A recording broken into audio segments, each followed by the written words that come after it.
canal Papo de Arouche, para a gente trocar aquela ideia maneira, mas antes de tudo, nosso momento de reflexão, algo que já virou tradição. A missão suprema do homem é saber o que precisa para ser homem. Kant.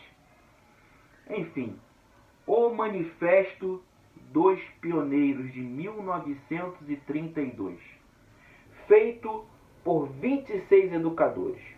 Objetivo: modernizar a educação brasileira, mediante a educação gratuita, laica e obrigatória. A educação pública brasileira sofre e sofreu diversos ataques durante todo o seu período histórico, principalmente a partir do Manifesto dos Pioneiros de 1932, que tinha como objetivo uma escola gratuita, laica e obrigatória. O principal inimigo à época da modernidade, da modernização da educação, esse inimigo se chamava Igreja Católica. Porque, segundo a Igreja Católica, na época, a educação tinha que ser feita por eles e pela família.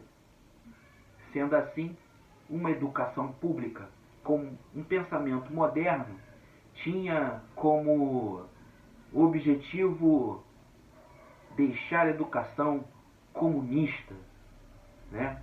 Sempre a mesma desculpa, sempre o mesmo bicho papão.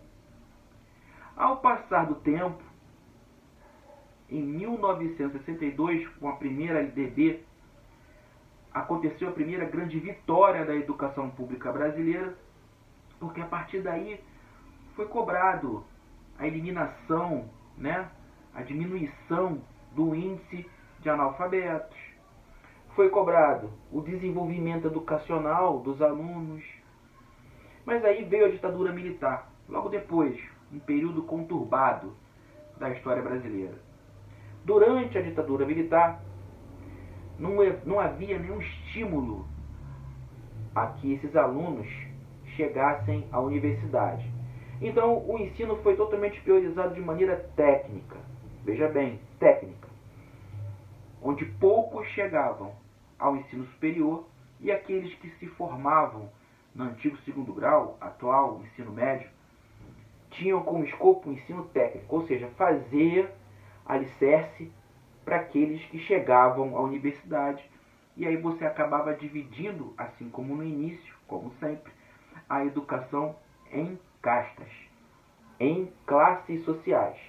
Você forma operários para sustentar os burgueses, ou melhor, os proprietários, a casta da população brasileira. Enfim, a ditadura militar acabou. E aí veio o período de redemocratização do país. Mas também não foi fácil para a educação pública brasileira. Porque aí veio o período do neoliberalismo. A privatização das escolas. O entendimento que escola é um serviço. E se é um serviço, tem que ser pago. E aí tem um divisor de águas na educação brasileira. A escola privada e a escola pública. A partir daí você percebe que a escola pública passou a ter pouco aparelhamento. A estrutura física ficou mais deficiente, a estrutura educacional também ficou deficiente, enquanto a estrutura das escolas privadas, ou da escola privada, começou a ficar mais moderna, com mais profundidade científica, com mais aparelhamento, com mais estrutura física. Mais uma vez, você divide a sociedade em duas castas. Essa divisão até melhorou a partir de 1992 com a nova LDB. E aí entretanto, nós continuamos na mesma busca por um ensino público que seja igualitário e que forme pessoas que de fato cheguem ao topo da pirâmide, se é que esse é um bom lugar para todos. O grande lance da educação é fazer com que ela seja democrática. Porque, diferente do que muitos pensam, Um indivíduo bom não forma uma sociedade boa, mas uma sociedade boa forma um indivíduo bom. Certo? As coisas não funcionam bem como são demonstradas a todos. E principalmente, o ser humano só passa a ser humano quando ele compreende o espaço dele na sociedade.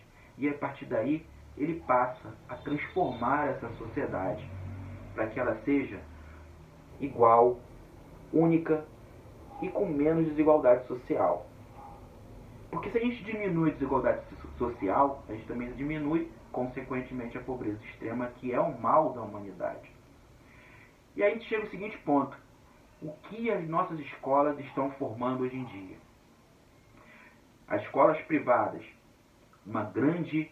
criando uma grande competitividade entre os alunos, mostrando esse mercado competitivo, esse mercado de todos têm que ganhar, onde você tem que ser o primeiro, onde aqueles que não conseguem alcançar aquela metodologia educacional são considerados como fracos intelectualmente.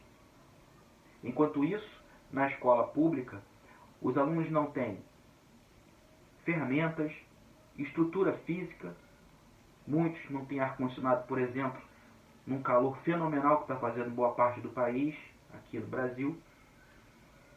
Consequentemente, um aluno que não tem saúde, que não tem boa alimentação, que não tem qualidade de vida, ele não vai conseguir absorver a informação e desdobrar a ideia da ciência, da metodologia educacional do qual é apresentada a ele, mesmo assim, muito fraca.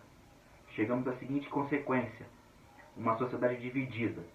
Pessoas que são criadas para serem donos e outros que são criados para serem mão de obra, ou colaboradores, ou quem sabe até escravos. É um ponto para a gente refletir sobre a educação brasileira. Jefferson Araújo, um barco remando contra a maré.